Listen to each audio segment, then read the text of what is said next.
창세기 21장은 100세의 아브라함과 90세의 사라에게서 이삭이 태어나는 언약의 성취로 시작됩니다.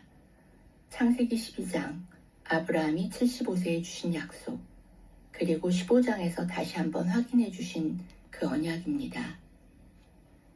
그러나 언약의 성취는 우리 믿음의 현재 완료형이 아닌 현재 진행형들이 모인 여정임을 깨닫게 해주는 본문으로 이어집니다.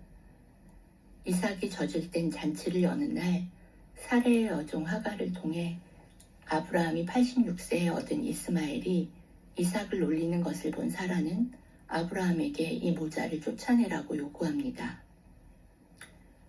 하나님의 더딘 약속을 기다리지 못하고 인간적인 꾀를 냈던 것은 사라인데요. 사라는 자신의 과오를 아브라함에게 전가하는 모습을 보여줍니다.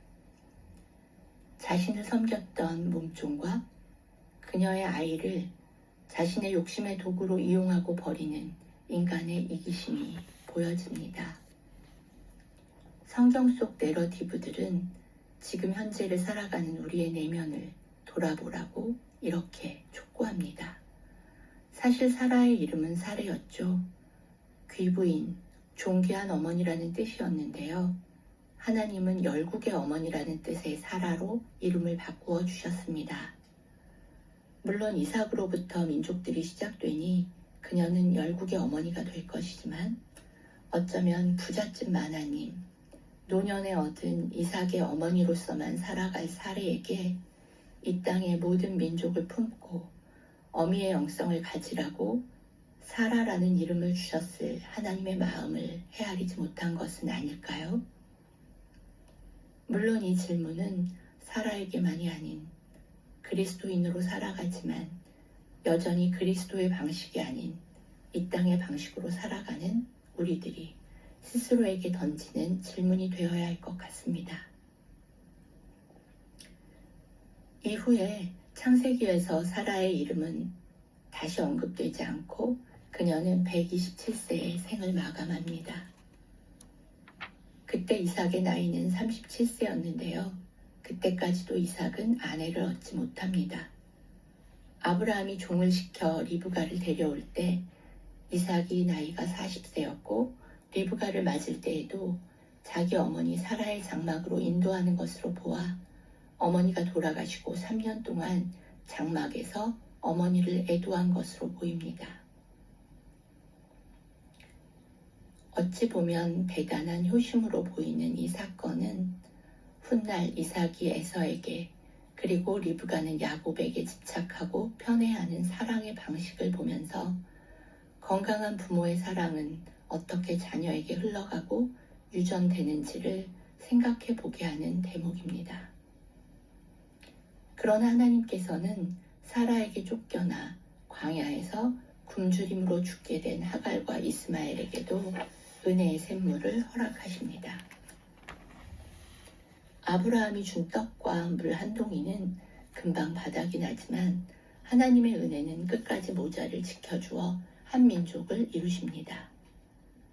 그러나 21장에서는 전혀 다른 이야기, 맹세의 우물인 브엘세바가 등장하고 아브라함과 아비멜렉의 우물을 둘러싼 갈등을 보여주십니다. 모든 물의 근원은 하나님이시며 하나님께서 예비하신 은혜를 발견하기 위해서는 우리의 시각이 변화되어야 함을 보여주심과 동시에 지하에 감추어 두신 물을 우물을 뚫는 수고를 통하여 발견해야 함을 또한 보여주십니다.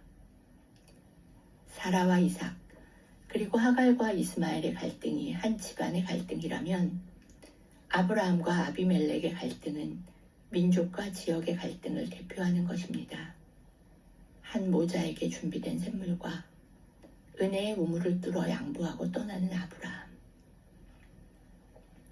이 두 가지 사건은 전혀 다른 사건처럼 보이지만 한 사람 아브라함의 예배로 집약됩니다. 우리가 예배나 기도라고 부르는 거룩한 행위들은 우리의 삶과는 따로 떼어서 생각할 수 없으며 수많은 실패를 통해서 우리의 예배와 삶은 다듬어지고 선명해지는 여정입니다. 그렇게 21세기의 이 땅을 살아가는 우리의 인생 여정도 이 같은 수많은 갈등과 문제들이 존재합니다. 오늘 나는 실패할 수도, 그릇된 판단을 할 수도 있습니다. 그러나 말씀과 동행하며 그 말씀이 육신이 되는 삶을 살아가는 모든 시간들이 우리 앞에 여전히 있으며 그 모든 길을 동행하시는 하나님을 신뢰할 때 우리의 길은 주님의 길과 맞닿아 있음을 믿습니다. 내가 믿음이라고 생각한 것이 아니라 삶으로 살아내는 것이 내 믿음이 될 것입니다. 그러므로 무엇이든지 남에게 대접을 받고자 하는 대로 너희도 남을 대접하라. 오늘 이 구절이 가슴에 남는 시간입니다.